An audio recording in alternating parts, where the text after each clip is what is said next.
오늘 우리에게 주시는 하나님 말씀 마태복음 12장 30절에서 37절까지의 말씀 함께 읽도록 하겠습니다. 나와 함께 아니하는 자는 나를 반대하는 자를, 나와 함께 모으지 아니하는 자는 해치는 자니라. 그러므로 내가 너희에게 이르노니 사람에 대한 모든 죄와 모독은 사하심을 얻되 성령을 모독하는 것은 사하심을 얻지 못하겠고, 또 누구든지 말로 인자를 거역하면 사하심을 얻되 누구든지 말로 성령을 거역하면 이 세상과 오는 세상에서도 사하심을 얻지 못하리라. 나무도 좋고 열매도 좋다 하든지 나무도 좋지 않고 열매도 좋지 않다 하든지 하라. 그 열매로 나무를 아느니라. 독사의 자식들아, 너희는 악하니 어떻게 선한 말을 할 수 있느냐? 이는 마음에 가득한 것을 입으로 말함이라. 선한 사람은 그 쌓은 선에서 선한 것을 내고 악한 사람은 그 쌓은 악에서 악한 것을 내느니라. 내가 너희에게 이르노니 사람이 무슨 무익한 말을 하든지 심판날에 이에 대하여 신문을 받으리니 내 말로 의롭다함을 받고 내 말로 정죄함을 받으리라. 아멘. 오늘 말씀은 검증의 규칙이라는 제목으로 말씀을 같이 나누기 원합니다. 우리나라에는 인사청문회라는 제도가 있습니다. 2000년에 처음 도입이 됐죠. 대통령이 임명하는 고위공직자를 국회에서 검증하는 제도입니다. 고위직 임명 대상자가 그에 마땅한 자격을 갖추고 있는지 국회의원들이 국회에서 질의를 통해서 심사를 하는 것입니다. 높은 지위의 고위공직자일수록 권한이 커지기 때문에 검증이 필요한 것입니다. 여러분, 예수님도 이와 비슷한 검증을 받으셨습니다. 왜냐하면 예수님은 이스라엘과 온 인류를 구원하실 메시아로 오셨기 때문에 일개 나라의 장관조차 인사 검증을 받아야 한다면 이 세상을 구원할 예수님은 마땅히 검증을 거쳐야 하는 것입니다. 사실 예수님 당시에는 수많은 자칭 메시아들이 있었습니다. 내가 스스로 메시아라고 주장하는 예수님 이전에도 수많은 사람들이 있었다는 것입니다. 실제로 많은 사람들이 그렇게 자칭 메시아라고 주장하는 사람들을 따르기도 했습니다. 여러분, 그렇기 때문에 메시아에 대한 검증은 매우 중요합니다. 예수님도 예외일 수가 없는 것입니다. 따라서 누군가가 하나님의 메시아, 이스라엘과 세상을 구원할 메시아라고 주장한다면 그 사람은 반드시 성경으로부터 검증받아야 하는 것입니다. 그런데 검증은 정당한 규칙을 따라야 하는 것입니다. 검증을 맡은 사람들이 거짓과 모함을 해서는 안 됩니다. 정당한 규칙을 따라서 정당하게 검증을 해야 하는 것이죠. 검증이 정당하지 못하면 검증을 맡은 사람들이 책임을 져야 합니다. 예수님을 검증하려고 했던 사람들이 있습니다. 오늘 우리가 같이 읽은 이 말씀에 등장하는 예수님을 검증하려고 했던 사람들이 바리새인들입니다. 바리새인들은 예수님이 메시아인가 아닌가 끊임없이 의심하면서 예수님을 검증하려고 했습니다. 그런데 이 바리새인들의 검증이 정당한가에 대해서 우리는 생각해 보아야 합니다. 예수님은 바리새인들의 검증이 정당한 규칙을 따르지 않았다라고 비판하고 있습니다. 어째서 그런가? 오늘 이 상황에 대해서 함께 우리가 살펴보기 원합니다. 당시의 상황은 이랬습니다. 예수님께 귀신 들려서 눈 멀고 말 못하는 사람들이 데려왔습니다. 예수님은 그 사람을 보시고 불쌍히 여기시고 귀신을 쫓아내심으로써 눈 멀고 말 못하는 증상을 고치셨습니다. 여러분, 귀신 들려서 눈 멀고 말 못하는 사람을 고치자 사람들이 어떻게 생각했습니까? 사람들은 이 사람이 다윗의 자손이 아니냐. 다윗의 자손이라는 것은 메시아를 의미하는 단어입니다.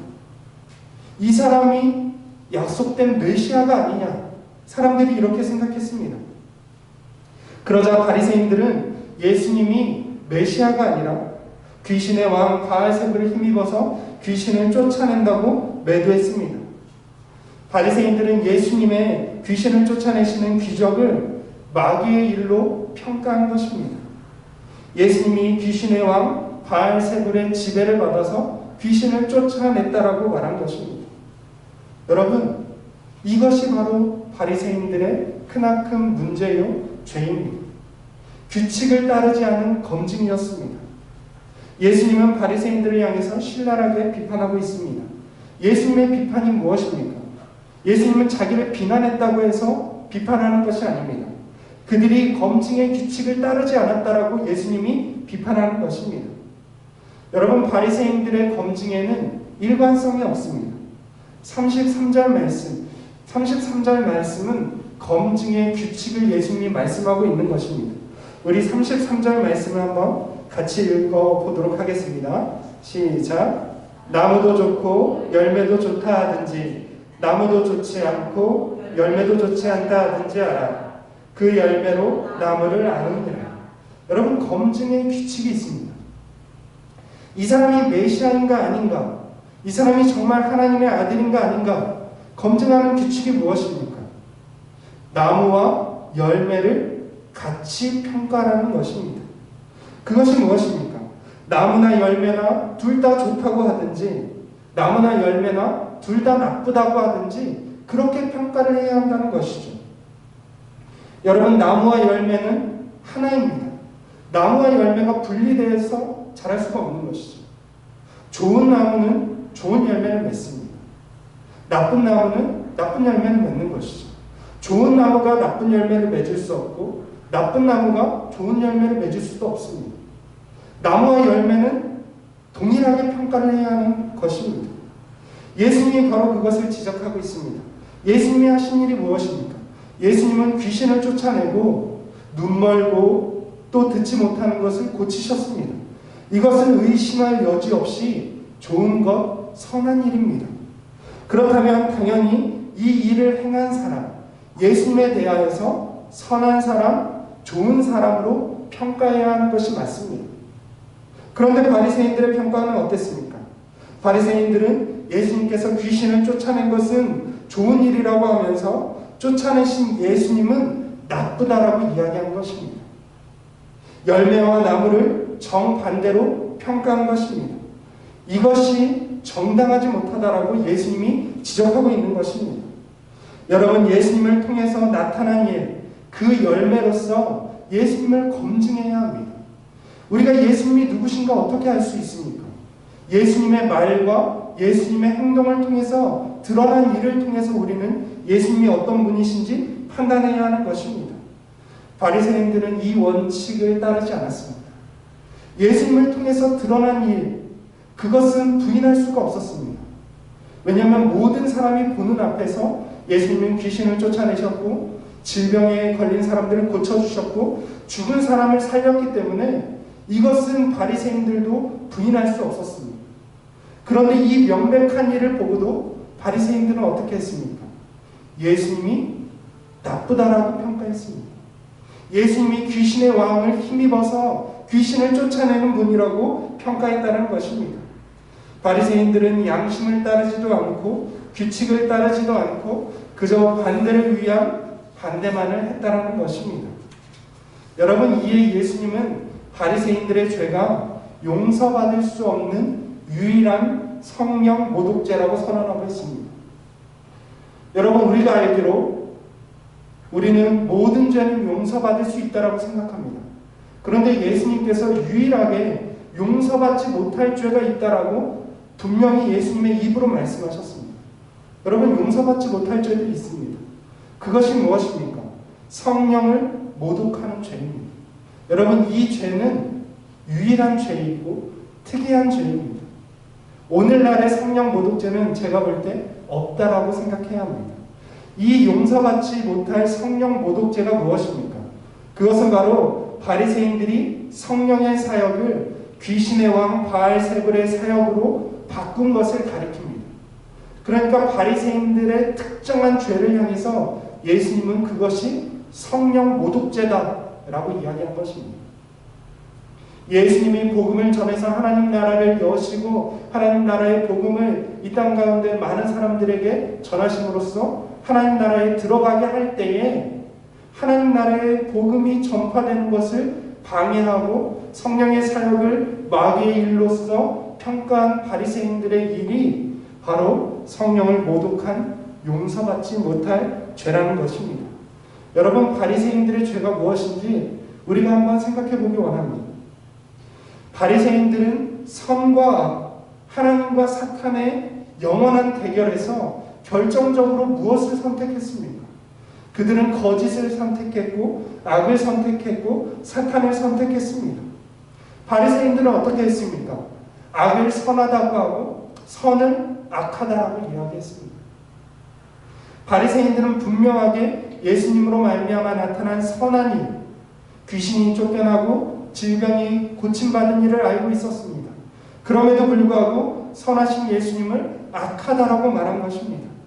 이는 완전하게 하나님을 대항하여서 맞서겠다라는 선언입니다. 여러분, 하나님 편에 서지 않고 사탄의 편에 서서 성령을 모독하는 죄는 용서받을 수 없는 것입니다. 바리새인들의 죄가 무엇입니까? 그들은 하나님을 대적하려는 마음이 고정되어 있다는 것이죠.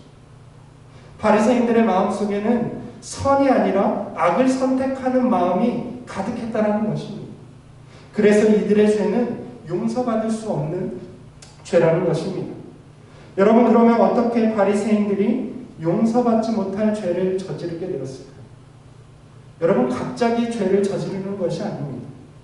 예수님은 바리새인들이 나쁜 나무들이기 때문에 그들이 용서받지 못할 죄, 성령을 모독하는 죄를 저질렀다라고 이야기합니다. 여러분, 악한 사람은 선한 말을 할 수가 없습니다. 어째서 그렇습니까? 사람은 마음에 가득한 것을 입으로 말하기 때문에 그렇습니다. 여러분, 바리새인들이 성령을 거슬러서 악한 말로써 모독한 이유가 무엇입니까? 그들의 마음속에 이미 성령에 대한 모독이 가득 차 있었기 때문입니다. 하나님에 대한 모독의 마음, 악을 선택하려는 마음이 가득 차 있었기 때문에 하나님을 거슬러서 악을 말하고 하나님을 거슬러서 사탄의 편에 섰던 것입니다. 여러분, 바리새인들은 메시아에 대한 자신들의 진짜 속마음을 말로써 드러내고 있습니다. 여러분, 바리새인들의 마음에 가득한 것이 입으로 나왔는데 그들의 진짜 속마음이 무엇인지 생각해 보기 원합니다. 여러분, 그들의 생각이 무엇입니까? 바리새인들은 지금 예수님이 메시아인지 아닌지는 전혀 중요하지 않습니다. 여러분, 사실 우리는 지금 읽을 때 이렇게 읽어야 됩니다. 예수님이 정말 메시아인가 아닌가? 사람들은 그것이 중요했습니다. 예수님이 정말 구약에 예언된 대로 이스라엘과 세상을 구원할 구원자가 맞느냐 아니냐, 이것이 너무나도 궁금했습니다. 그런데 바리새인들은 그것이 중요하지 않았다는 것입니다. 바리새인들은 메시아가 자기 편인지 아닌지가 중요했던 것입니다. 사람들의 생각과 바리새인들의 생각이 완전히 다른 것이죠. 바리새인들은 메시아가 자기 편이길 원했습니다. 자기들의 뜻대로, 자기들의 사상에 맞춰서 메시아가 자기의 편에 서기를 원했던 것입니다. 그래서 바리새인들은 메시아가 자기 편이 아니라면 회유하거나 회유가 불가능하면 죽이려고 계획했던 것입니다. 여러분, 이것이 바리새인들의 속마음입니다. 그래서 바리새인들은 성령의 사역이 확실함에도 불구하고 예수님의 한 일을 사탄의 사역으로 바꾼 것입니다. 여러분, 이들은 지금 예수님의 메시아가 맞는지 틀리는지는 전혀 관심이 없는 것이죠. 예수님이 자기들의 편이 아니라는 것을 확인한 순간 예수님을 죽이려는 계획으로, 음모로 가득 차게 되었다는 것입니다. 여러분, 바리새인들은 예수님이 자기들과 다른 생각을 가지고 있고 자기들의 편이 아니라는 것을 알았기 때문에 예수님을 반대했습니다. 정당하지 못하게 열매로 나무를 알리라는 규칙을 어긴 채 반대를 위한 반대를 했다라는 것입니다. 바리새인들의 속마음은 메시아의 자리를 빼앗으려는 것으로 가득 차 있습니다. 여러분, 바리새인들은 자기들의 생각과 자기들의 판단에 맞지 않는 예수님을 메시아의 자리에서 끌어내리고 있습니다. 자기들의 검증을 통과하지 못한 예수님을 그 자리에서, 메시아의 자리에서 끌어내리고 있는 것입니다. 그래서 성령의 사역을 사탄의 사역으로 바꾸어 버린 것입니다. 메시아의 자리를 빼앗기 위해서 성령의 사역조차 사탄의 일로서 바꾸는 것, 이것이 용서받을 수 없는 죄라는 것입니다. 결국 바리새인들의 죄가 무엇입니까? 여러분, 바리새인들의 죄는 하나님의 자리를 차지하려는 시도입니다. 메시아의 자리를 자기들이 차지하려는 시도가 바리새인들의 죄입니다. 여러분, 그렇습니다. 바리새인들은 지금 하나님의 자리에 오르려고 하고 있습니다. 메시아조차, 하나님의 확실한 메시아조차 거부하면서 하나님의 자리를 빼앗으려고 시도하고 있습니다. 이는 창세기 3장에서 아담이 선악과를 먹었던 이유이기도 합니다. 여러분, 아담이 어째서 선악과를 먹었습니까? 내가 먹는 날에는 하나님과 같이 되어 선악을 알게 될 줄을 하나님이 아십니다. 여러분, 아담이 선악과를 먹은 이유는 하나님처럼 되려고 먹은 것입니다. 오늘 바리새인들의 죄가 무엇입니까? 하나님의 자리를 빼앗으려는 것이 이들의 죄입니다. 메시아의 자리를 빼앗으려는 것이 이들의 죄였다라는 것입니다. 여러분, 우리의 마음속에는 누가 왕으로 자리하고 있습니까? 여러분, 우리의 마음속에 예수께서 우리의 메시아로서 왕으로 계시지 않다면 바리새인들처럼 스스로 그 자리에 올라 앉아 있을 것입니다. 우리의 왕이 예수님이 아니라면 우리의 왕의 자리는 반드시 나 자신이 차지하고 있다는 것입니다. 여러분, 하나님의 나라는 어떤 나라입니까? 하나님의 나라는 예수님을 왕으로 모시고 살아가는 나라입니다.